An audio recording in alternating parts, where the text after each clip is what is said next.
ప్రతి శుక్రవారం శృంగేరి పీఠాధిపతులు స్ఫటిక శ్రీచక్రానికి అర్చన చేస్తారు. వివిధ రకాలైన సుగంధభరితమైన జలాలతో, ఆవు పాలతో శ్రీచక్రాన్ని అర్చించి, ఆ తరువాత శ్రీచక్రానికి పసుపు ముద్ద ఇంకా కుంకుమతో అర్చన చేసి మంగళసూత్రాన్ని సమర్పిస్తారు. అనంతరం బంగారపు కమలాల్ని సమర్పిస్తారు. అక్కడ ప్రత్యక్షంగా ఉన్న భక్తులందరూ ఎంతో భక్తితో అమ్మవారికి కీర్తనలు సమర్పిస్తారు.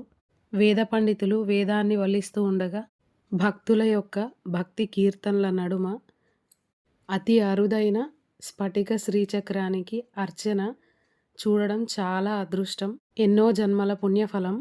స్త్రీలందరూ కూడా తమ సౌమాంగళ్యం కోసం స్వామివారిచే అర్చించబడే ఈ శ్రీచక్రార్చనని తప్పక చూడవలసింది. అందువల్ల కలిగే ఫలితాన్ని మనం నోటి మాటల చేత చెప్పనలవి కాదు. అర్చన అనంతరం పీఠాధిపతుల వారు ఎన్నో సుగంధభరితమైన పుష్పమాలికల చేత శ్రీచక్రాన్ని అలంకరిస్తారు. తరువాత మంగళహారతిని సమర్పిస్తారు. 1:40 సమయం పాటు జరిగే ఈ అర్చన నిమిషంలోపు మీ అందరి కోసం. శ్రీమాత్రే నమః.